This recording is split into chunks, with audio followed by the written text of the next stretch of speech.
Recording has Okay, started. welcome everyone. Okay, so Mr. Jahangir and everyone, Assalamu alaikum and a happy morning. I will just introduce the team members first before we kick off this call center training session. So with me, we have the manager call center, Ms. Hina, and we have the OVIX Technologies team, and they are the ones who are, handling the call center operations very diligently. So we have Mr. Fahad Naeem with us, who is the head of HR, and he's also looking after the matters in this regard. And Brigadier Rashid just joined earlier on this call to give us a trip on the configurations and where we stand as far as the other operations of the call center are concerned. So he had to jump off, so he was with us today as well. So Jangir sir, welcome, and let's just go through and please kick off the training session. Thank you. And yeah, one thing important that please let the presenter finish the training session. In the meantime, please keep your microphones muted and note down any queries that may arise.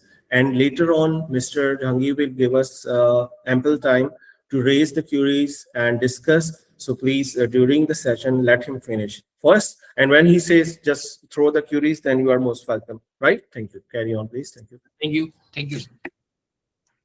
Bismillahirrahmanirrahim. Just let me know when you can see my screen. Yes, now it's visible.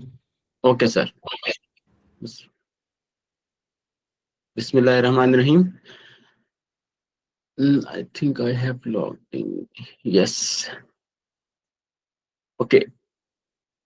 This system is an integrated system, okay, and a reservation and other operations are there. But a contact center, what have the normal kind of daily routine, जिसके अंदर हम information यही है कि contact centre के पास सारी information होनी चाहिए कि उनके फ्लाइट के शेड्यूल्स देख सकें, बुकिंग इंक्वायरीज, कोई फ्लाइट की डिस्टर्ब ऑपरेशन है उसके अगेंस्ट में क्यूरीज रेज कर सकें, and they can make a booking in the time limit fashion so that a customer या passenger can pay by using the online website link or can visit any offices, designated agent offices. यहाँ हमारा ATO CTO के airline के office को visit करके उनके against में reservation और की कंफर्मेशन वगैरह की जा सके. फर्स्ट ऑफ ऑल जो हमारा रिजर्वेशन है उनके पास जो है फ्लाइट सर्च करने की ऑप्शन, बुकिंग्स जो उन्होंने बुकिंग्स बनाई हैं वो सारी इंफॉर्मेशन देख सकते हैं, फ्लाइट के शेड्यूल, फ्लाइट के मैनिफेस्टो वगैरह की डिटेल, वो सारी चीजें देख सकती हैं. मैं इनको सबसे पहले लेके चलता हूँ फ्लाइट शेड्यूल में. फ्लाइट शेड्यूल में हमारे पास जो है आप किसी भी डेस्टिनेशन का फ्रॉम टू लें और उसके अगेंस्ट में आप मंथ सेलेक्ट करें तो हमारे पास उस मंथ का फ्लाइट शेड्यूल जो सिस्टम के अंदर डला है वो सारी इंफॉर्मेशन आ जाएगी. तो कस्टमर को सबसे पहले आपको प्रेफर करने के लिए या उसको कम्युनिकेट करने के लिए आपके पास फ्लाइट शेड्यूल की ऑप्शन होगी जिसमें आप बता सकते हैं कौन सी फ्लाइट. अच्छा, ये शेड्यूल ये एक स्टैंडर्ड शेड्यूल है, जर्नल शेड्यूल है, इसके अंदर आगे पीछे होते ही रहती हैं, ठीक है. यानी जब एक एयरलाइन शेड्यूल खोलेगी वो स्टैंडर्ड खोल देगी, ठीक है. हमारा कॉल साइन है, अभी आपका call sign I think airline का वो मिलेगा, लेकिन राइट नाउ मैंने इसको SA यानी साउथ एयरवेज के नाम से एक डमी कॉल साइन सिस्टम के अंदर खोला है और डमी कॉल साइन के साथ डमी फ्लाइट नंबर जैसे SA 151. अब आपकी डिटेल जो होंगी वो फ्लाइट नंबर ऑब्वियसली कोई रन टाइम के ऊपर कुछ और होगा जो कि आपके ऑपरेशंस पीपल डिसाइड करेंगे. Flight number SA 151 having the schedule of Monday, Wednesday, Friday and Saturday departing on 07 and arriving Multan में 08:15. अब ये टाइमिंग जो है वो लोकल टाइम्स है और ये टाइमिंग रिफ्लेक्ट करते हैं जर्नल टाइम्स. अगर किसी एक स्पेसिफिक फ्लाइट के अंदर आपको टाइम चाहिए तो ये वो टाइम ये सिस्टम उसको अकॉर्डिंगली नहीं करेगा, एक स्टैंडर्ड शेड्यूल टाइम है ये आपको दे रहा होगा. नाउ अब है कि आपने फ्लाइट्स की पैसेंजर के अगेंस्ट पैसेंजर को बुकिंग करके देनी है। फ्लाइट की पैसेंजर को बुकिंग करने के लिए बिल्कुल सिंपल सा फॉरवर्ड स्ट्रेट फॉरवर्ड है। हम आप कस्टमर से पूछेंगे वन वे फ्लाइट लेना चाह रहे हैं, रिटर्न फ्लाइट लेना चाह रहे हैं, multi city. For example the customer is interested in Multan and Karachi in return flight. 16 तारीख में उसने जाना है और 23 तारीख में उसने वापस आना है, एक ही पैसेंजर है उसके साथ। जैसे ही आप ये उसको सर्च करेंगे, system will try to search. In case आप फॉर एग्जांपल एक ऐसा सेक्टर लेते हैं जो कि अभी एग्जिस्ट नहीं करता, मुल्तान से फॉर एग्जांपल ग्वादर, मुल्तान ग्वादर कोई फ्लाइट नहीं, तो सिस्टम आपको वहीं पे अलर्ट दे देगा, रेड दे देगा कि आइदर ये फ्लाइट है ही नहीं और ये सेक्टर इनवैलिड। तो अभी जो है मैं आप वो बेस्ट सिनेरियो की तरफ लेके जा रहा हूँ जिसके अंदर आपके पास दोनों की इंफॉर्मेशन है कि सेक्टर भी खुले हैं, फ्लाइट भी मौजूद है। जैसे ही आप ये सर्च करेंगे, सिस्टम आपको पूरे एक वीक का ओवरव्यू दे देगा, पूरे एक वीक के ओवरव्यू दे देगा। इसमें first leg Multan Karachi top के ऊपर आ रही होगी, सेकंड लेग कराची मुल्तान जो रिटर्न ट्रेवल है वो आपके पास बैक पे आ रही होगी। इंफॉर्मेशन जो है लोएस्ट फेयर, अब आपके पास 3 तरह के फेयर होंगे इस फ्लाइट के अंदर, जिसके अंदर हमें economy basic, economy value, economy premium. जो एयरलाइन की पॉलिसी है साउथ एयर की, उसके मुताबिक यही है कि जो सबसे बेसिक है इकोनॉमी बेसिक, उसके अंदर नील बैगेज है। जो इकोनॉमी वैल्यू है उसके अंदर 20 kg का बैगेज है, और इकोनॉमी प्रीमियम है उसके अंदर 30 kg का बैगेज। आई थिंक मैंने एक फ्लाइट खोली थी कराची से गवादर, ये वन वे फ्लाइट है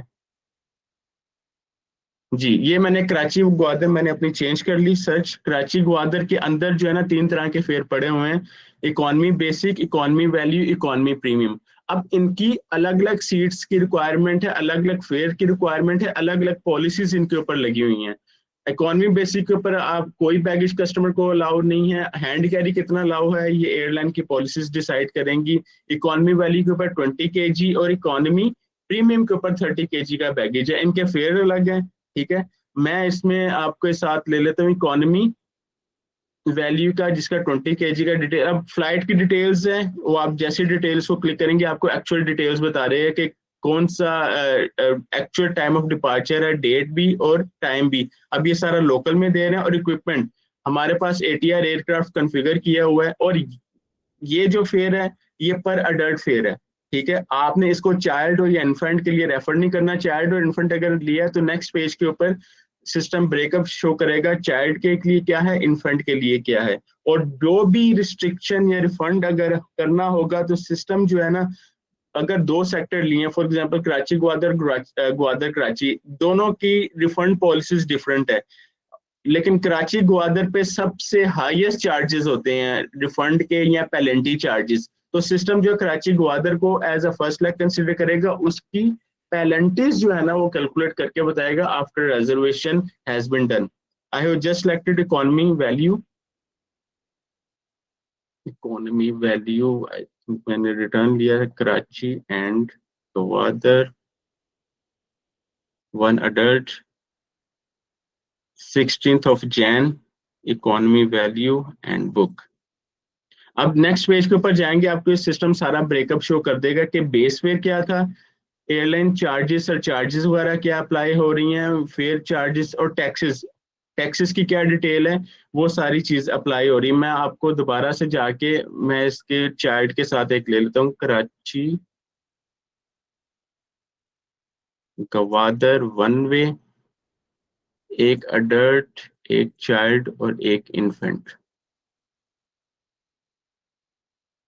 इकोनॉमी वैल्यू बुक ना। अच्छा, अब आप यहाँ पे देखें कि मेरे पास अडल्ट, चाइल्ड, इन्फेंट का हर एक का अलग-अलग ब्रेकअप आ गया। तो जो टैक्सेस हमने सिस्टम के अंदर कॉन्फ़िगर किए गए हैं उन टैक्सेस की डिटेल भी आ गई, प्लस पर पैसेंजर अडल्ट के ऊपर पर पैसेंजर रेट है, चाइल्ड और इन्फेंट जो है उसके साथ इसी टोटल फेयर सिस्टम ने आपको शो कर दिया कि what is the total fare of the information के कौन सा एप्लीकेबल फेयर चार्ज होगा पैसेंजर के लिए। ये देखना कोई टोटल फेयर होगा 84,340। टर्म्स एंड कंडीशन को जस्ट एग्री किया। अगर वो कस्टमर पैसेंजर की फ्लाइट को चेंज करना चाह रहा है, you have option to change flight selection and if you want to get reserve booking, you just make reserve booking and proceed the next stage. अब ये वाला इंफॉर्मेशन जो है पैसेंजर की डिटेल्स को कलेक्ट करना, दैट इज वेरी इंपॉर्टेंट. हमारे पास जब भी पैसेंजर कोई हम फ्लाइट की बुकिंग कर रहे होते हैं, बाय डिफॉल्ट जो है 10 मिनट्स के अंदर सारे नेम्स को प्रोवाइड करना होता है, क्योंकि ये इंडस्ट्री बड़ी टाइम सेंसिटिव इंडस्ट्री है. इसके अंदर बुकिंग को होल्ड करना ऐसे ही है जैसे कि आप दूसरे किसी पैसेंजर को वो अगर इस फ्लाइट के अंदर इंटरेस्टेड है तो उनको अगर सीट्स वगैरह ओपन नहीं है तो वो डिनाई होना शुरू हो जाएंगे, उनको ये वाली फ्लाइट या ये वाला फेयर नजर नहीं आएगा. तो हमें 10 मिनट के अंदर अगर सिस्टम नहीं करेगा, सिस्टम ऑटोमेटिकली जो है वो सीट से रिलीज बैक कर देगा और उनको सिस्टम होल्ड नहीं करेगा.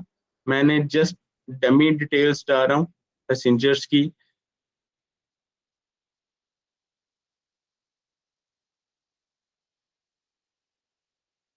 Date of birth is mandatory. हर पैसेंजर के लिए हमें डेट ऑफ बर्थ देनी है, चाहे वो अडल्ट है, चाइल्ड है, इन्फेंट है. लेकिन जो अडल्ट है उसके लिए आईडी टाइप जो है ना वो लाजमी है. ठीक है, आईडी टाइप में आइदर पासपोर्ट और सीएनआईसी की 2 ऑप्शन है. अगर लोकल डोमेस्टिक ट्रैवल है तो सीएनआईसी तो हर एक के पास होगा अडल्ट के ऊपर. अगर वो नहीं प्रोवाइड करेंगे हमारा सिस्टम जो है वो आगे फॉरवर्ड नहीं करने देगा.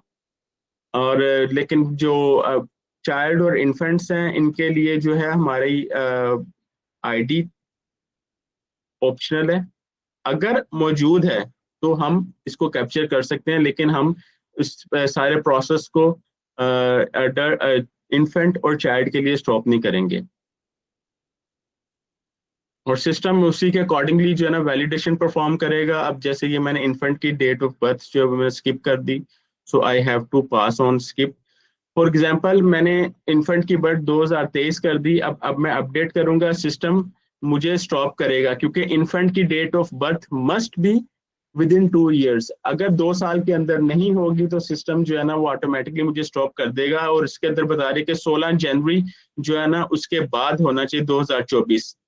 तो उसके अकॉर्डिंगली मुझे अपना एरर मैंने करेक्ट किया और मैंने प्रोसीड किया. इसी तरीके से चाइल्ड की भी, चाइल्ड भी जो है ना वो 12 साल तक का होना चाहिए, तभी सिस्टम उसको एक्सेप्ट करेगा. अब जैसे ही मैंने उसकी बुकिंग क्रिएट की, मेरे पास पीएनआर जनरेट हो गया, उसका रेफरेंस नंबर आ गया, उसका टाइम आ गया. ठीक है, अब ये टाइमिंग बड़ा इंपॉर्टेंट है. ठीक है, क्योंकि कॉल सेंटर है, कॉल सेंटर के पास जो इंफॉर्मेशन है वो पेमेंट कलेक्ट करने की नहीं है, ना वो पेमेंट को हैंडल कर सकते हैं, बस ये इंफॉर्मेशन बता सकते हैं. अब ये टाइम लिमिट के अंदर पीएनआर है, इसका रेफरेंस नंबर है Delta 3 Delta 4 फॉक्स डेल्टा. अब ये पीएनआर नंबर है, ये हर जगह एप्लीकेबल होगा जहां जहां कस्टमर ने अपने कम्युनिकेट करना है एयरलाइन के साथ.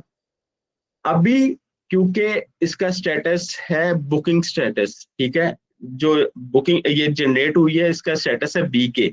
BK mean booking. जैसे ही इसकी पेमेंट आएगी या अगर कोई ऐसा एजेंट खोलता है जिसके अकाउंट में पेमेंट होती, जैसे मैं आपको अब दिखा रहा हूँ टॉप राइट मेन्यू के ऊपर इंफॉर्मेशन आ रही है, मेरा प्रोफाइल आ रहा है जिसके अंदर मेरा नाम है, मेरे एजेंट का या लोकेशन का प्रोफाइल है और मेरा बैलेंस है. मेरे पास इस वक्त बैलेंस भी मौजूद है, टॉपअप बैलेंस है. ठीक है, तो मैं ये टिकट को कंफर्म कर सकता हूँ, इशू कर सकता हूँ. लेकिन कॉल सेंटर है, इसके पास ये पेमेंट यहाँ पे कुछ नहीं होंगी, तो they can not make the payment और कंफर्म दिस रेजर्वेशन.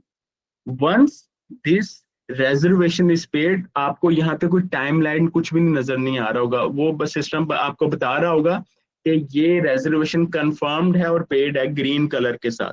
लेकिन क्या होगा कि अगर इस टाइम तक, लोकल टाइम यानी 9:41 तक अगर ये पेमेंट कंफर्म नहीं होती तो सिस्टम जो है वो ऑटोमेटिकली ये सीट्स जो है वो रिलीज कर देगा. इसका ये मतलब है कि आपके पास जो है ना इस टिकट को कंफर्म करने की कोई ऑप्शन नहीं रहेगी. ऑप्शन नहीं रहेगी तो आप इस चीज को ना कंफर्म कर सकेंगे, ना ही इस चीज को दोबारा रिट्रीव कर सकते हैं. फ्लाइट की डिटेल आपके पास सारी, जिसे जैसे ही आप इसकी फ्लाइट की डिटेल सेलेक्ट करेंगे आपके पास फ्लाइट का टाइमिंग भी बता रहा होगा सिस्टम ऑन टाइम. यानी अगर फ्लाइट डिले होती है या कैंसिल हो रही है या अर्ली टाइम के ऊपर जा रही है, 3 तरह की ऑप्शन हो सकती हैं. तो फ्लाइट ऑन टाइम है, बाय डिफॉल्ट ऑन टाइम ही हो सकती है. फिर क्या डिले है, डिले करेंगे तो ऑपरेशन जैसे इसको फ्लाइट को डिले डिक्लेयर करेगा आप इस फ्लाइट की जो जो आइटनरी इसने बुक की है पैसेंजर ने, उसके पास आपके पास डिले की ऑप्शन डिले नजर आ रहा होगा। अगर कैंसिल कर रहे हैं तो रेड कलर में कैंसिल है, और अगर अर्ली जा रही है फ्लाइट तो अर्ली। ये मेक श्योर कीजिएगा कि जो यहाँ पे टाइम नजर आ रहा होगा फ्लाइट उस ही टाइम के अंदर जो है ना वो डिपार्चर और अराइवल का वही टाइम दिया हुआ है। अगर डिले है और फ्लाइट का टाइम चेंज नहीं हो रहा तो यू शुड बी अवेयर कि ये वही फ्लाइट टाइम है, क्योंकि जब ऑपरेशन के यूजर उसको अपडेट करेंगे उसी टाइम के अकॉर्डिंगली अपडेट करेंगे। एयरलाइन का कॉल साइन यही है SA991, जिसको बाद में चेंज भी किया जा सकता है अकॉर्डिंग टू अपडेट के एयरलाइन का। और यही सिविल एविएशन एयरपोर्ट के ऊपर इसी नाम से जो है ना फ्लाइट आ रही होगी, SA991। अभी ये डमी है, लेटर ऑन आपके पास इक्विपमेंट की इंफॉर्मेशन भी आ रही है। अगर इक्विपमेंट वगैरह, इक्विपमेंट हम नॉर्मल टर्मिनोलॉजी कहते हैं एयरक्राफ्ट को, तो एयरक्राफ्ट कौन सा आप यूज कर रहे हैं? ATR 72 सीट्स का एयरक्राफ्ट यूज कर रहे हैं कराची ग्वादर के लिए, जो कि 9 बजे चलेगा और 10:30 ग्वादर के में लैंड कर जाएगा। इंफॉर्मेशन आ गई फेयर डिटेल्स की। अडल्ट इंफॉर्मेशन, अडल्ट के केस में 41,000 का बेस फेयर है, 670 रुपए के टैक्सेस हैं, टोटल जो है ना 42,000 है। चाइल्ड और इन्फेंट का इसी तरीके से हिसाब। रूल्स क्या है? हमारा कराची ग्वादर में चेक इन बैगेज है, 20 kg का चेक इन बैगेज है। अच्छा, जो चेक इन बैगेज है ये एयरलाइन के रूल्स यही होते हैं, अडल्ट और चाइल्ड के ऊपर ही अप्लाई करता है, इन्फेंट के ऊपर चेक इन बैगेज अप्लाई नहीं करता। बुकिंग की इंफॉर्मेशन मेरे पास सारी आ गई। अगर आपने इसको फर्दर डिग आउट डिटेल करना है तो PNR इन्फो का एक ऑप्शन जो मैंने अभी आपके साथ खोला है, इसके अंदर ईच एंड एवरीथिंग जो है ना आपके पास सारी नजर आ रही होगी कि फेयर के ब्रेकअप्स हैं, TFCs, एयरपोर्ट टैक्सीज और उनके स्टैंडर्ड IATA कोड्स। TFCs हम उनको कहते हैं जो टैक्सेस, फीस और चार्जेस हैं। ये इंटरनेशनली और एयरपोर्ट वाइज डिफर करते हैं रूल्स पर, जिस तरह के प्रिवेलिंग रूल्स एयरपोर्ट अथॉरिटीज या गवर्नमेंट ऑफ पाकिस्तान इशू करेगी। रूल्स एंड इंस्ट्रक्शंस जो है ना ये आपके लिए बड़े इंपॉर्टेंट है, ठीक है। यहाँ पे जब आप rules and instruction, her person passenger PACS के अगेंस्ट में रूल्स एंड रिस्ट्रिक्शंस आ रही हैं। एक पैक्स है और उसके अगेंस्ट में उसकी फ्लाइट ऑफ आइटनरी, ये फ्लाइट है SA991 16 जनवरी को, इसका सेक्टर है Karachi Gwadar, reservation status BK mean booked. अगर आपको यहाँ पे ओके मिलता है, ओके का मतलब है ये reservation status is confirmed, mean booking के साथ अगर चलेंगे तो एक टाइम लिमिट है, टाइम लिमिट से पहले वो एक्सपायर हो जाएगी, या टाइम लिमिट अगर से पहले उसकी पेमेंट नहीं होगी तो ये एक्सपायर हो जाएगी, तो वो वाला PNR ऑटोमेटिकली रेड में चला जाएगा। DCS स्टेटस HK, DCS का स्टेटस भी मीन के चेक इन का स्टेटस क्या है कि आर पैसेंजर एयरपोर्ट के ऊपर चेक इन करने या चेक इन हो चुका हुआ है, या उसके अगेंस्ट में कोई ऐसी इंफॉर्मेशन है जो अब नॉर्मल ऑपरेशन होता है। फॉर एग्जांपल उसको डिनाइड बोर्ड कर दिया, for example passenger is blocked, तो उसके अगेंस्ट में BL का स्टेटस आ रहा होगा। अगर पैसेंजर चेक इन कर गया है तो उसके अगेंस्ट में CK का स्टेटस आ रहा होगा। इसका मतलब पैसेंजर ने चेक इन कर लिया फ्लाइट के ऊपर, वो ऑनर्ड हो चुका है, एक्सेप्टेड एंड बोर्डिंग कार्ड उसको इशू हो चुका हुआ है। क्या ये PNR रिफंडेबल है? यस। क्या ये रीइशुएबल है? यस। क्या फर्स्ट रीइशू फ्री है? नो। बैगेज अलाउंस 20 kg का बैगेज अलाउंस मिला है but with 1 piece. Hand carry 7 kg is allowed. Validity, ये PNR की रिजर्वेशन है 15 जुलाई तक वैलिड है। इससे पहले तक जो है ना अगर पैसेंजर इस फ्लाइट को अवेल नहीं करता तो 15 जुलाई तक पैसेंजर के पास ऑप्शन होगी कि वो इस फ्लाइट के या इस रिजर्वेशन को मॉडिफाई करवा सकता है, रिफंड करवा सकता है या रीइशू करवा सकता है। अभी नो मील्स हमने कॉन्फ़िगर किया बाय डिफॉल्ट, क्योंकि मील्स वाले की ऑप्शन नहीं है, और ना ही हमने माइल्स अर्न वगैरह की पॉलिसी को कॉन्फ़िगर किया। Status is active. अच्छा, अब यहाँ पे क्या होगा कि अगर उसने रिफंड करवा लिया तो आपको पास जो है ना वो ऑटोमेटिकली पूरा PNR जो है ना अभी BK का स्टेटस है वो RF के स्टेटस में चला जाएगा। RF status mean refunded. अब मैं आपको इसकी एक व्यू दिखा देता हूँ कि अगर जब ये कंफर्म हो जाएगा PNR उस वक्त इसका क्या व्यू होगा। जैसे कंफर्म होगा, ओके, अब ये देखें आपको पीएनआर कंफर्म शेप में नजर आ रहा है। पीएनआर लाजमी तौर पे एजेंट है या वेब से कंफर्म होगा, कॉल सेंटर वगैरह से कंफर्म नहीं होगा due to financial restrictions involved. PNR info के अंदर जाके अब आप यहाँ पे देख सकते हैं कि एक और लाइन इन्वॉल्व होगी है सेल इशू, कि किसने इसको सेल किया, किसने इसको कंफर्म किया, टोटल फेयर क्या चार्ज किया और उस फेयर का ब्रेकअप क्या था। बेस फेयर ये था, टीएफसी टैक्सेस फेयर चार्जेस 1340 के हैं, दूसरे टैक्सेस और कमीशन वगैरह इन्वॉल्व नहीं हो रहा। स्टेटस आपको पहले बीके नजर आ रहा था लेकिन अब इसको स्टेटस ओके हो गया, यानी मीन कंफर्म स्टेटस में चला गया।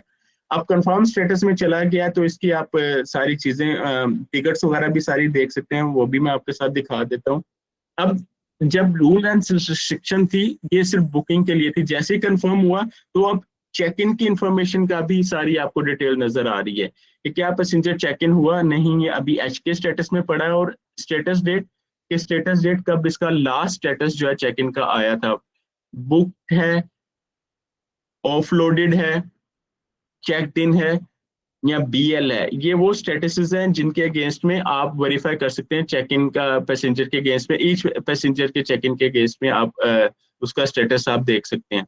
अच्छा, हम जो ऑपरेट करते हैं वो कोड्स के ऊपर ऑपरेट करते हैं। आई एम नॉट श्योर कि आप एयरलाइन इंडस्ट्री स्टैंड से कितने लोग हैं जो इनको करते हैं। कोड्स जो होते हैं वो हम 3 लेटर के कोड यूज करते हैं। हर एयरपोर्ट का 3 लेटर का कोड है यूनिक। अब ये यूनिक है इंटरनेशनल आईआटा लेवल के ऊपर, तो 3 लेटर और 4 लेटर का कोड होता है, उसको हम कहते हैं इकाऊ लेटर कोड। लेकिन हम सिस्टम के अंदर जहां पे भी पैसेंजर्स का ऑपरेशन हो रहा है, ठीक है, हम रिजर्वेशन बुक करें, हम 3 लेटर के कोड के अगेंस्ट में ऑपरेट करेंगे। KHI for Karachi, GWD for Gwadar. View reservation, अब व्यू रिजर्वेशन के अंदर जाके अगर आपको टिकट गेट करना है, टिकट गेट करेंगे तो आपके पास उस टिकट का व्यू डाउनलोड होके आपके पास आ जाएगा, जो कि आप उसको देख भी सकते हैं, जिसके अंदर एक बार कोड लगा हुआ है। ये बार कोड जो है स्कैन करेगा पैसेंजर तो वो डायरेक्ट इसको एयरलाइन की वेबसाइट के ऊपर लेके चला जाएगा, जहाँ पे एयरलाइन जो है जहाँ पे कस्टमर जो है वो अपनी फ्लाइट की डिटेल्स वेरीफाई कर सकता है। ठीक है, उसमें वो डायरेक्ट उसको एयरलाइन के व्यू खोल देगा जिसके अंदर उसका नाम आ रहा होगा, PNR नंबर आ रहा होगा, टिकट्स नंबर आ रहा होगा। दूसरी चीज, टिकट नंबर सिस्टम में हम 999 से भी जनरेट कर रहे हैं। ये दोबारा से ये मैं बता दूं, ये अभी डमी है। एयरलाइन को जब अपना टिकटिंग कोड मिलेगा तो वो कुछ और होगा, ठीक है, वो 999 नहीं होगा। ये बाकी जो आखिर वाले 4 डिजिट्स हैं वो सीक्वेंस में ऑपरेट कर रहे हैं। पैसेंजर का नेम आ गया, कॉन्टैक्ट नंबर आ गया, उसका CNAC, पासपोर्ट, ट्रेवल्स आइटनरी जो है वो जनरेट कर रहा है, वो उसकी अगेंस्ट में इंफॉर्मेशन आ रही है, स्टेटस ओके, ठीक है। बैगेज अलाउंस भी इसके साथ आ गया, not valid before, not valid after.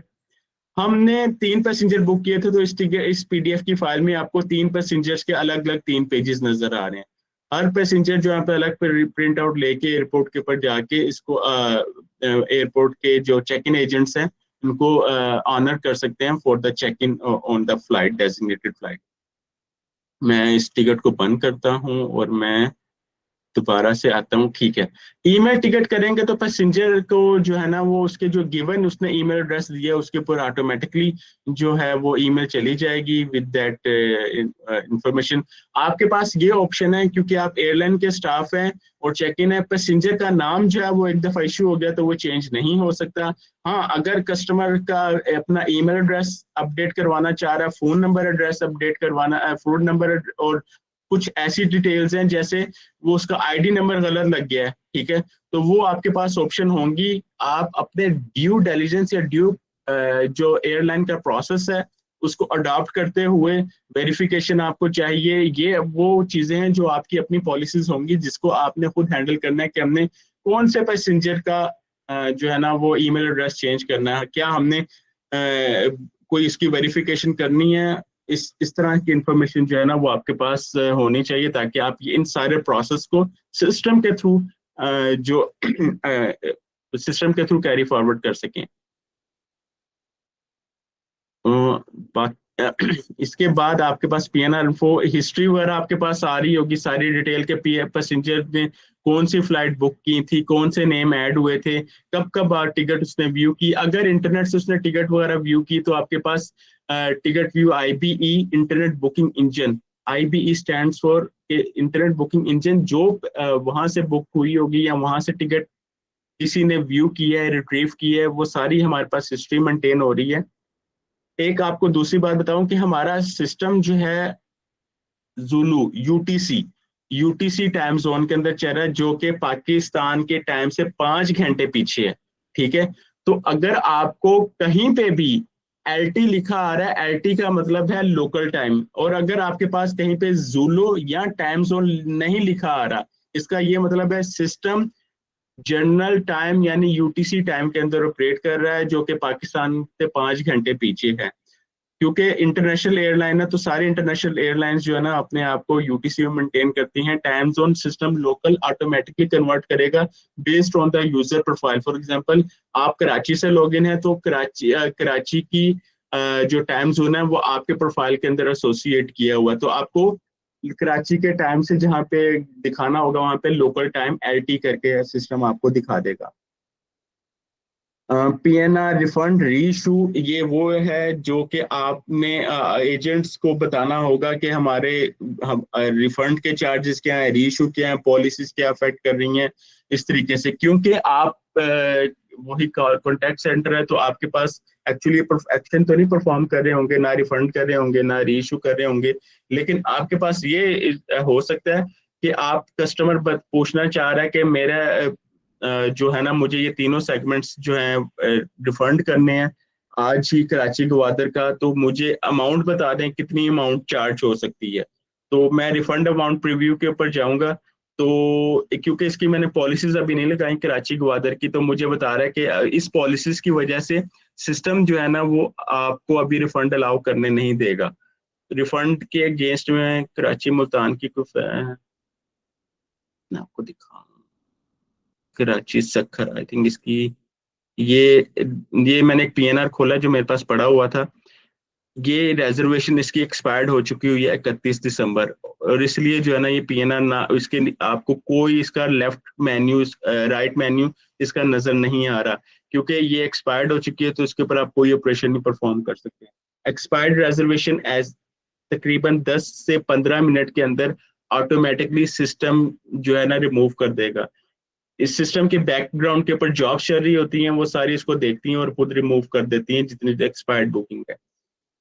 Schedule हो गया, ग्रुप बुकिंग्स आप खुद देख सकते हैं। अगर आपने कोई बुकिंग जनरेट की है तो आपके पास सारी इंफॉर्मेशन होगी कि कॉल सेंटर ने कौन कौन सी बुकिंग जनरेट की है, तो वो सारी इंफॉर्मेशन जो है ना आपके पास आ सकती है, रिट्रीव भी कर सकती हैं और आपको रेफर भी कर सकते हैं अपने स्टाफ को कि ये हमने बुकिंग जनरेट की थी। अकॉर्डिंगली अगर आपके पास फ्लाइट भी डिटेल है तो आप उसको भी चेक कर सकती हैं। पैसेंजर का PNR जी। अच्छा जंगी सर, रकीब साहब, sorry to interrupt, I have to jump off the call. मुझे चेयरमैन साहब की एक और मीटिंग है और वो भी स्टार्ट होने वाली है, मुझे इसको ज्वाइन करना है। Mister for name is requested to assume the moderator's role, और मिस हिना काइंडली जो क्वेरीज अनएड्रेस्ड रहेंगी उनको काइंडली नोट डाउन करके मुझे ईमेल कर दीजिएगा, ठीक है? Thank you everyone, carry on please. Thank you. अगर आपके पास कोई पैसेंजर अपना PNR और एड्रेस PNR देता है तो आपके पास वो डायरेक्ट ऑप्शन है कि आप ऊपर इसको सर्च के एरिया में लिखें, ठीक है, और सिस्टम जो है ना वो ऑटोमेटिकली आपको डायरेक्टली उस PNR के व्यू के अंदर ले जाएगा जिसके अंदर वो सारी डिटेल आ रही हैं। तो अगर आपने पैसेंजर ने PNR दिया, प्लस आपके पास ऑप्शन है सर्च करने की भी, पैसेंजर को सर्च करने की। फॉर एग्जाम्पल पैसेंजर के पास एक डिटेल है, ठीक है, and he is not able to find out okay मैं अपना PNR लॉस्ट कर चुका हूँ या मुझे नहीं पता, तो हमारे पास एक ऑप्शन है सर्च पैक्स ओनली, ठीक है। सर्च पैक्स ओनली के अंदर हम पैसेंजर का नाम, फर्स्ट नेम पता है, लास्ट नेम पता है, या उसका ID नंबर पता है या टिकट नंबर पता है, तो आपके पास कोई डिटेल है। फॉर एग्जाम्पल मैं नेम फॉर न्याज के नाम से जो है ना मुझे एक रिजर्वेशन मिल गई, ठीक है, यस न्याज नंबर ID है, उसका PNR नंबर है, और जिसके अंदर 3 पैसेंजर उसके साथ बुक किए गए हैं। ब्रैकेट्स के अंदर जो शो करवा रहा है वो नंबर ऑफ पैसेंजर शो करवा रहा है, how many passengers has been book in this PNR, और फ्लाइट नंबर के कौन सी इस PNR के अगेंस्ट में फ्लाइट बुक हुई थी, SA151 5 जनवरी कराची मुल्तान की फ्लाइट जो है ना इसको पिक की थी। आप इसको फर्दर खोलेंगे तो आपको उसका फुल डिटेल व्यू के अंदर ले जाएगा। Yes, this reservation is confirm paid. आप दूसरी चीजों को वेरीफाई करके फ्लाइट की डिटेल्स वगैरह पैसेंजर को इसका PNR इन्फॉर्म कर सकते हैं, और या उसको बोल सकते हैं कि इसकी टिकट ये है, हम आपके साथ टिकट शेयर कर सकते हैं, या वेब के ऊपर जाके रिट्रीव कर सकते हैं। तीसरी ऑप्शन है कि आपके पास फ्लाइट का मैनिफेस्ट। फ्लाइट का मैनिफेस्ट एक ऐसी चीज है जो कि पर फ्लाइट हमारा बेस्ड होता है। इसके अंदर आपको ईच एंड एवरीथिंग जो है ना मिल जाएगी कि उस फ्लाइट के अंदर कौन कौन सा व्यू है, कौन कौन सी बुकिंग हो चुकी हुई है, और किस किस ने जाना। मैं कराची मुल्तान फ्लाइट मैनिफेस्ट दिया 5 जनवरी 5 जनवरी कराची मुल्तान के पास। यस, मैंने सर्च कर ली, एक फ्लाइट है पड़ी हुई है। अब मैं फ्लाइट मैनिफेस्ट के ऊपर मैं क्लिक करूंगा तो मुझे सिस्टम ने उस फ्लाइट का मैनिफेस्ट का पूरा व्यू दिखा दे कि इस फ्लाइट के अंदर ओवरऑल पिक्चर क्या है, कितने पैसेंजर बुक हैं, कितने अडल्ट है, कितने चाइल्ड हैं, कितने बुक हुए थे वेब से, उनकी डिटेल्स क्या है, टिकट नंबर क्या है, स्टेटस क्या है, कितने टाइम लिमिट के ऊपर है, उनकी सीट्स कंफर्मेशन क्या है, रिमार्क्स और उनकी फाइनल डेस्टिनेशन। ओके था, जैसे मैंने आपको बताया, ओके मीन कंफर्म्ड। लेकिन अगर वो टाइम लिमिट के ऊपर है तो उनके साथ BK आ रहा होगा। BK mean book status, they are not still yet confirmed. Date of birth और बैगेजेस, उनका अलाउंस क्या है, हर पर्सन को कितना बैगेज मिला। ये एक ही PNR है जिसके अंदर 3 पैसेंजर बुक थे, ठीक है। यहाँ पे एक और स्टेटस आपको नजर आ रहा है, HL status mean hold listed. Hold listed का मतलब यही है कि हमारे पैसेंजर जो हैं वो उन जिस पैसेंजर के केस में HL का स्टेटस है वो ट्रेवल तो कर सकता है लेकिन उसकी सीट कंफर्म नहीं है, वो वेट लिस्टेड में जाएगा। वेट लिस्टेड में जाएगा का ये मतलब है कि एयरलाइन के पास अगर सारे पैसेंजर्स HK को एक्सेप्ट करने के बाद अगर कोई सीट खाली रह जाती है तब वो HL को अकोमोडेट करेंगे। और HL को हम नॉर्मली सब लोग भी कहते हैं, वेट लिस्टेड भी कहते हैं एयरलाइन की टर्मिनोलॉजी के ऊपर। तो HL की टिकट्स जो हैं वो भी यहाँ पे नजर आ रही होंगी, उनके केस में सीट के स्टेटस में HL का स्टेटस नजर आ रहा होगा। बाकी बैगेजेस और दूसरे सारे टोटल्स करके सिस्टम आपको शो भी कर रहा होगा, टोटल पैसेंजर कितने हैं, टाइम लिमिट के। अगर तो पैसेंजर टाइम लिमिट के ऊपर है तो उनके पास टिकट की जगह पे टाइम लिमिट की एक्सपायरी नजर आ रही होगी कि ये जो टिकट है वो कब एक्सपायर्ड हो रहा है। उनके एक्सपायरी ऑटोमेटिकली सिस्टम देन वो सीट्स रिलीज कर देगा, पैसेंजर्स के सारी डिटेल जो है वो सिस्टम से डिलीट कर देगा अगर बिफोर टाइम लिमिट सिस्टम जो पैसेंजर ने टिकट इशू नहीं किया। यहाँ तक कोई ऐसा क्वेश्चन आपके लिए जो कि मैं क्लियर करना चाहूँ?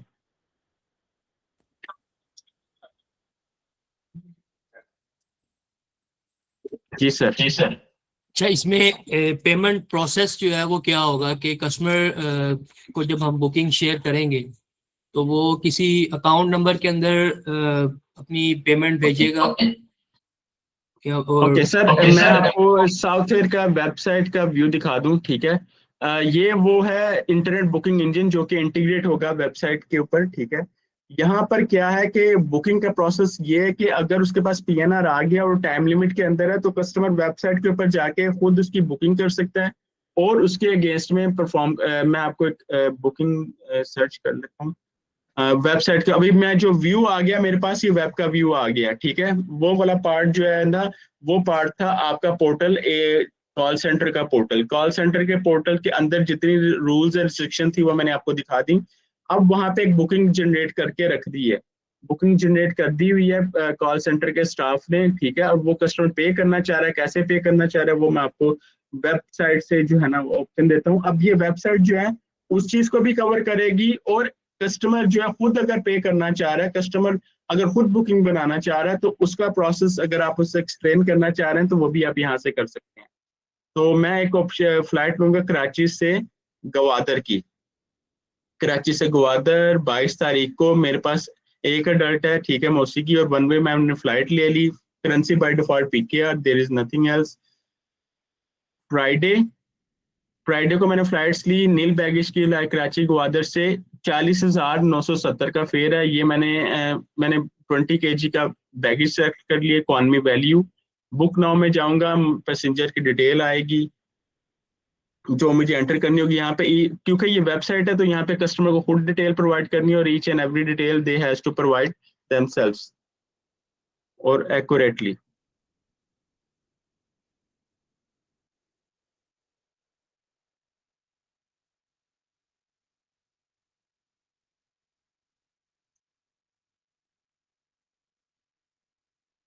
रिमार्क्स हैं, ये कस्टमर के लिए रिमार्क्स है। अगर वो बुकिंग के लिए रिमार्क्स है, फॉर एग्जाम्पल स्पेशल रिक्वेस्ट है, कोई ऐसी रिक्वेस्ट है जो कस्टमर करना चाह रहा है, तो यहाँ पे लिख सकते हैं, जो कि एयरपोर्ट के स्टाफ के पास अवेलेबल होंगे बुकिंग रिमार्क्स।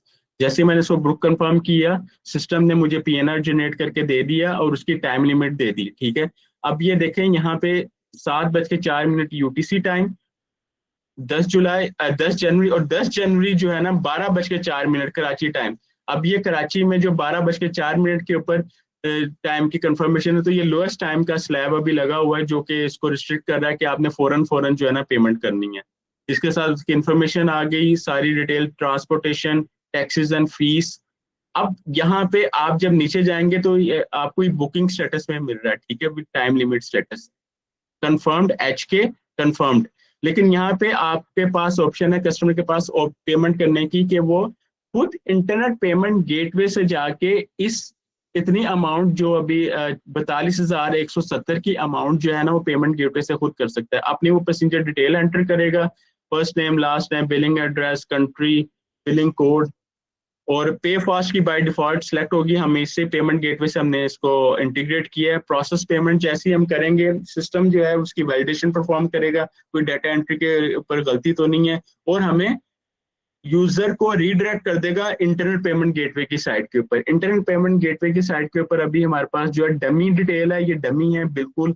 हम डेमो बैंक है, डेमो बैंक के अगेंस्ट में हमने कार्ड नंबर, अकाउंट नंबर पीछे लगाया, सारी डिटेल है। ये कस्टमर अपने खुद पेमेंट करेगा अपने कार्ड से, अपने बैंक अकाउंट से, या अपने वॉलेट से, इजी पैसा, जैज कैश, कोई जो भी ऑप्शन इंटीग्रेटेड नजर आ रही होगी उसके थ्रू पेमेंट करेगा। OTP वेरीफाई किया, ये बैंक और कस्टमर के दरमियान में, इसमें एयरलाइन का भी कोई लेना देना नहीं है। लेकिन जैसे ही बैंक ने कंफर्म कर दिया कि yes they have charge the payment, they have received the amount, तो ऑटोमेटिकली वो हमारे एयरलाइन की वेबसाइट को कंफर्म कर देगा कि yes payment has been collected, please confirm. और अगर कोई एरर था कि कस्टमर के अकाउंट में पैसे नहीं थे, या डिक्लाइन हो रहा है, या चार्ज की हिट हो रही है, तो हमें उसी तरीके से ऑटोमेटेड फैशन के अंदर एयरलाइन की वेबसाइट को भेज देगा कि हमारे पास जो है ना we are unable to charge the amount, we are now going back to the customer.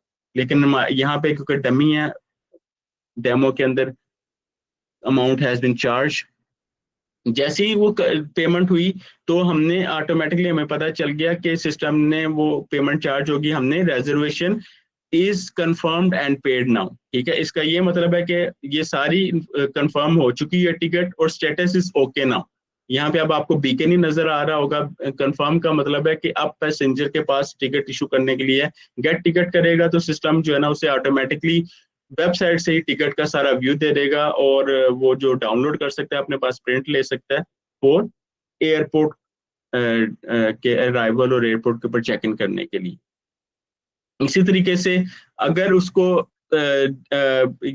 अब जब आपके पास कर लेगा कॉन्टैक्ट सेंटर रिजर्वेशन को जनरेट कर देगा, तो कॉन्टैक्ट सेंटर के पास भी ऑप्शन ये होगी कि वो PNR नंबर और लास्ट नेम क्या होगा, किसी भी पैसेंजर का आखिरी नेम REW यहाँ पे आ रहा है। ठीक है, REW और इस PNR के अगेंस्ट में मैं आप वेबसाइट के ऊपर दोबारा जाता हूँ। ठीक है, अब मेरे पास ऑप्शन है मैनेज माय बुकिंग, या मुझे अपनी बुकिंग को रिट्रीव करना है। मैंने PNR नंबर डाला और REW डाला। ठीक है, फाइंड माय बुकिंग की, तो सिस्टम ने मुझे पेमेंट रिट्रीव करके दे दी कि आपका लास्ट नेम और इस PNR के अगेंस्ट में ये बुकिंग कंफर्म पड़ी हुई है।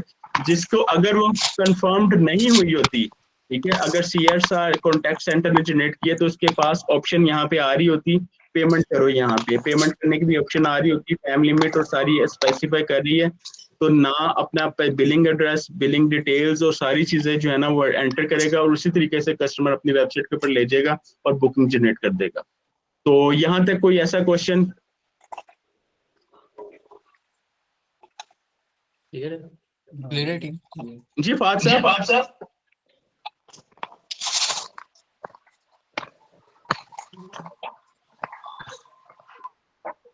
I am available for any kind of the question and answer session you have.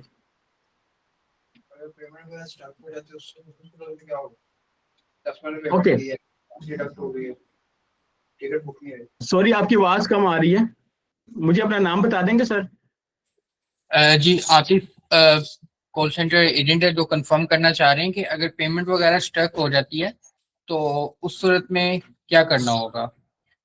अच्छा, पेमेंट स्टक हो जाएगी तो अब ये जाएगा इंटरनेट पेमेंट गेटवे की साइट के ऊपर, ठीक है। यानी बैंक उसको रिस्पॉन्ड करना, फॉर एग्जांपल चार्ज बैक हो गया या डिक्लाइन हो गई है या स्टक हो गई है, उसमें ये होता है बार पॉसिबल सिनेरियो क्या है कि बार बार कस्टमर अटेम्प्ट कर रहा है कार्ड के ऊपर, ये भी नहीं लग रहा, ये भी नहीं लग रहा, लिमिट एग्जॉस्ट करके ये। तो हमारे जो आपने कांटेक्ट करना है एयरलाइन स्टाफ को कि जिनके पास इंटरनेट पेमेंट गेटवे की एक्सेस होगी, इंटरनेट पेमेंट गेटवे की एक्सेस होगी, तो उनके पास तो सारा व्यू आ रहा होगा, either they have option to release the amount back to customer, ठीक है। तो उसमें प्रेफर्ड यही है कि अमाउंट सारी कस्टमर को रिलीज बैक कर दें, लेकिन ये हमारे पास कंट्रोल नहीं होगी, इंटरनेट पेमेंट गेटवे के कंट्रोल के ऊपर होगा। तो आप एयरलाइन को फॉरवर्ड कर सकते हैं कि हमारे पास एक ऐसी कंप्लेन आ रही है जिसमें कस्टमर कह रहा है मेरे पास कार्ड तो चार्ज हो चुका हुआ लेकिन मुझे टिकट नहीं इश्यू हो रही। तो टिकट नहीं इश्यू हो रही तो उसके ऊपर यही सिनेरियोज हैं कि कस्टमर जो है ना उसकी पेमेंट स्टक है, एयरलाइन पेमेंट गेटवे के ऊपर जाएगी या उनको बैंक को लिखेगी या ईमेल कर देगी कि ये वाला कस्टमर है जिसके अगेंस्ट में जो है ना हमने टिकट इशू नहीं की, yes we have verified, kindly release the amount back to customer. हमारी बुकिंग ऑलरेडी एक्सपायर्ड हो चुकी हुई है, उसके अगर स्टक हो चुका है या वो एक्सपायर हो जाएगी, अकॉर्डिंगली कस्टमर के पास ऑप्शन है कि वो दूसरे पेमेंट मेथड जैस कैश, इजी पैसा, बैंक अकाउंट, जो ऑप्शन फैसल बैंक की पेमेंट गेटवे के ऊपर नजर आ रही हैं उनको अवेल करके अल्टरनेट पेमेंट मेथड से वो अपने टिकट को या रिजर्वेशन को पे कर सके। जी सर।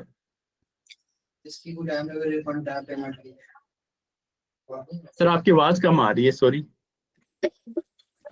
जी टाइम लिमिट वो कंफर्म कर रही है कि maximum time limit payment return की क्या होगी।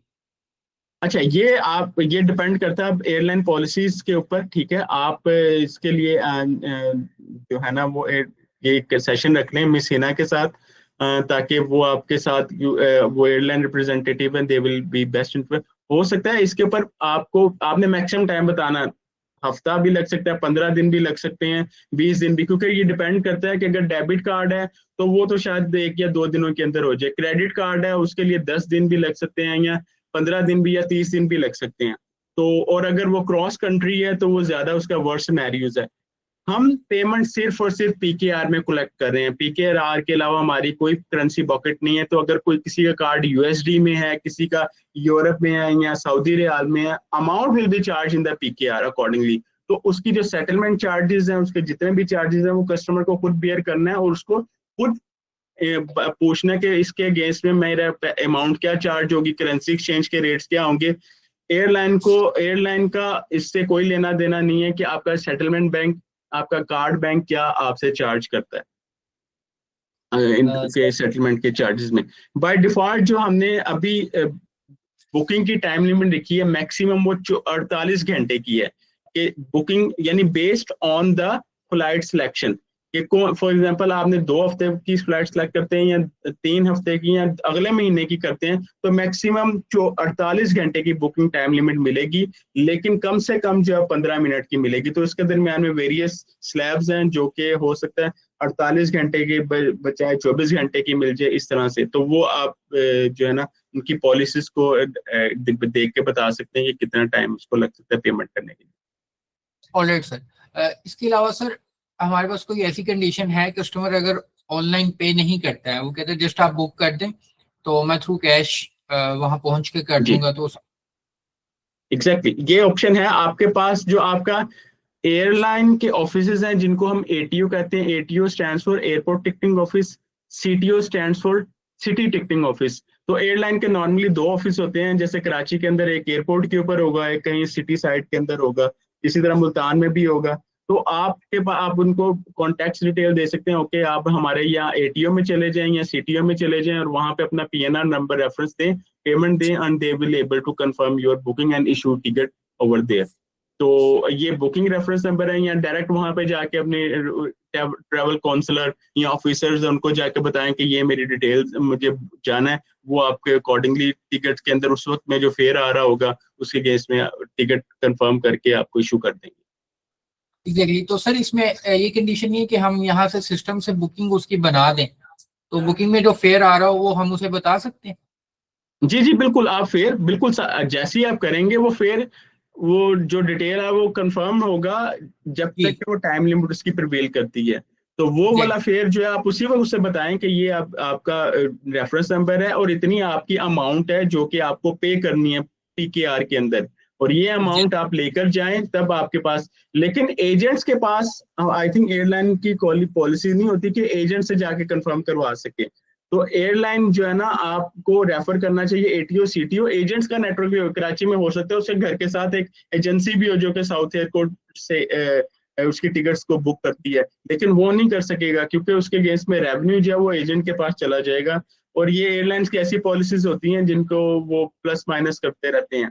कई एयरलाइंस जो अलाउ करती हैं कि yes you can go to agent and make payment there, लेकिन कई एयरलाइंस जो है रिस्ट्रिक्ट करती हैं कि आपको सिर्फ हमारे अपने ऑफिस में जाना है, वहीं पे जाके पेमेंट करनी है। Good sir, good. सर एक और क्वेश्चन है, हमारे जो लॉस्ट बैगेज होते हैं या डिले हो जाता है बैगेज आने में, तो उस हवाले से सर जो कंज्यूमर कंप्लेन हमें करवाएगा उसको हम ट्रैक भी करते हैं ऑन द स्पॉट जी, तो उस लिहाज से आप मुझे कुछ बताना चाहेंगे?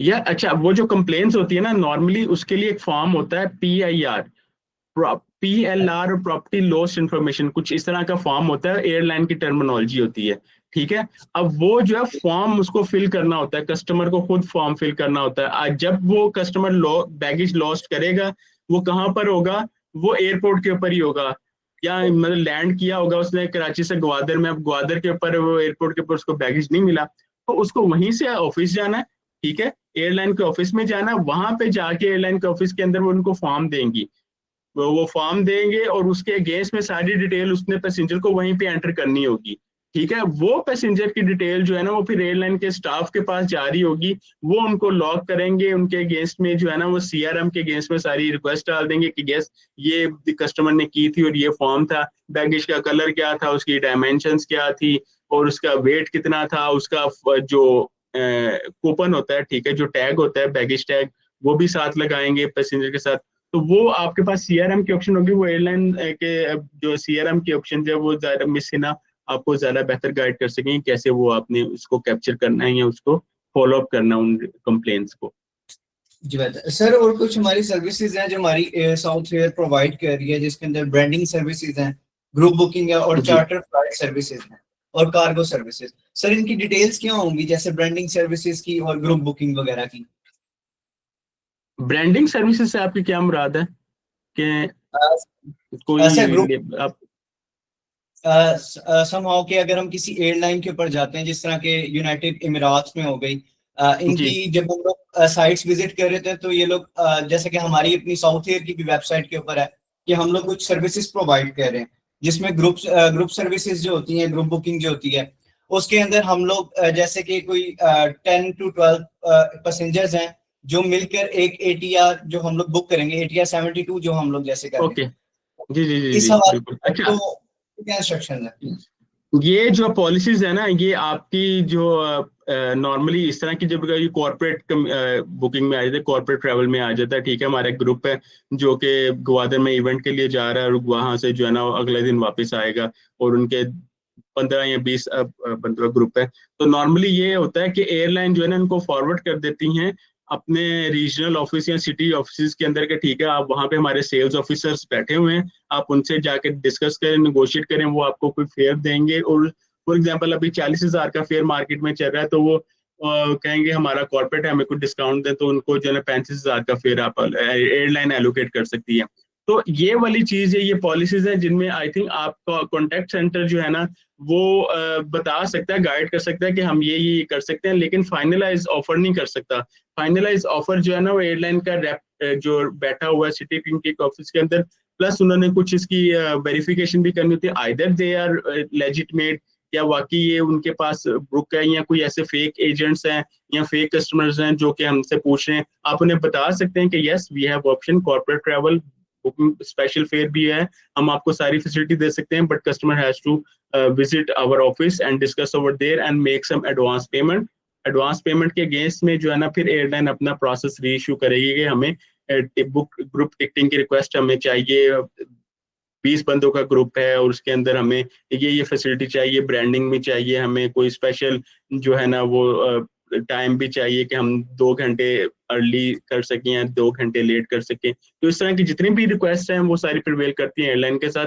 सो मिस हिना आई थिंक, और जो एयरलाइन है वो आपको ज्यादा इसमें बेहतर हैंडल कर सकती है। लेकिन हमारे पास ग्रुप बुकिंग की रिक्वेस्ट है, एजेंट जो है वो डायरेक्ट, क्योंकि एजेंट को हमने पोर्टल इशू किया हुआ है, एजेंट खुद कर सकता है कि मुझे 20 का ग्रुप चाहिए, वो पोर्टल में जाएगा, ग्रुप बुकिंग की रिक्वेस्ट डालेगा और वो जाएगी एयरलाइंस के सेल्स स्टाफ के पास। वो एयरलाइन का सेल्स स्टाफ उस पोर्टल के अंदर देखेगा कि ठीक है अभी 40,000 का फेयर चल रहा है, हम जो है ना उसे 35,000 का फेयर ऑफर कर सकते हैं।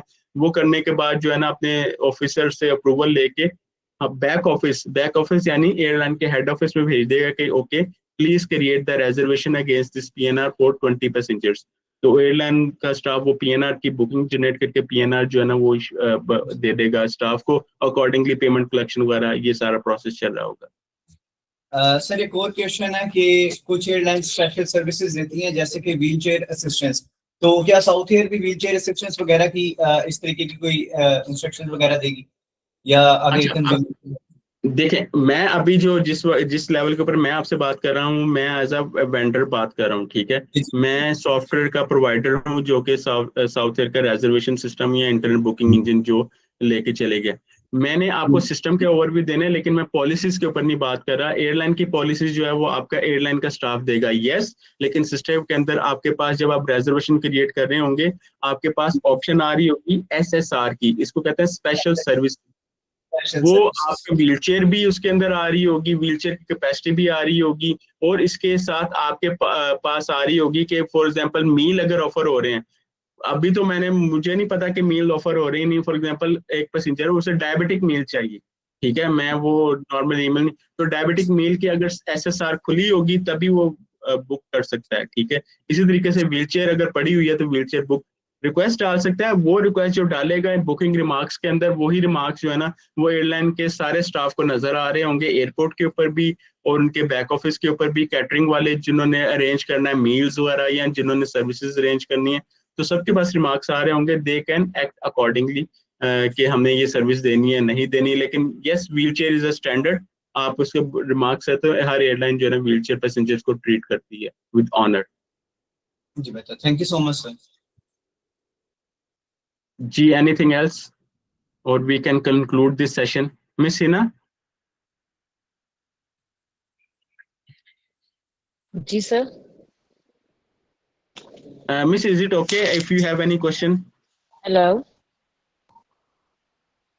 नहीं सर मेरे पास कोई ऐसा क्वेश्चन नहीं है, लेकिन Miss- सर ये Miss एक तो Hina? रिकॉर्डिंग हमें सर भेज देंगे, ईमेल कर देंगे। और सेकेंडली सर ये Yes. कि आपने ये जो जितना भी सिस्टम दिखाया है, हमारे पास ये सिस्टम तो अभी अवेलेबल नहीं है कॉन्टैक्ट सेंटर के पास। CRM की कुछ चीजें तो है, लेकिन उसमें ये चीजें Inshallah, भी it will south be air के हवाले available. से तो नहीं है, क्यों फ्राज? जी जी सर। बिल्कुल इसी तरह है, अभी सॉफ्टवेयर के हवाले से नहीं है उसमें। इनका सिस्टम CRM वगैरह सारी चीजें डिफरेंट है। Okay, we can discuss on later, ठीक है। ये जो आप इनको मिस हिना अगर नोट्स बना लें, ठीक है, हम इसको लेटर ऑन डिस्कशन करने के लिए इंटरनल के क्या workflow, either you have to ask your CRM to make it enhancement, और बिकॉज क्योंकि एयरलाइन के सिस्टम जो होते हैं वो उनमें थोड़ी एडिशनल चीज़ें चाहिए होती हैं जो कि ट्रैवलिंग पैसेंजर्स वगैरह के लिए होती है, तो हम इस चीज़ को देख सकते हैं लेटर ऑन, राइट मिस? ठीक है सर, ठीक हो गया Okay, sir. we can conclude this and we recording will be available with Mr. Numan afterward this session। तकरीबन 1-2 घंटे लगेंगे इसको डाउनलोड होने में, क्योंकि सिस्टम जो है ना वो गूगल प्रोसेस करता है 2-3 घंटे के अंदर इसको, ठीक है मिस?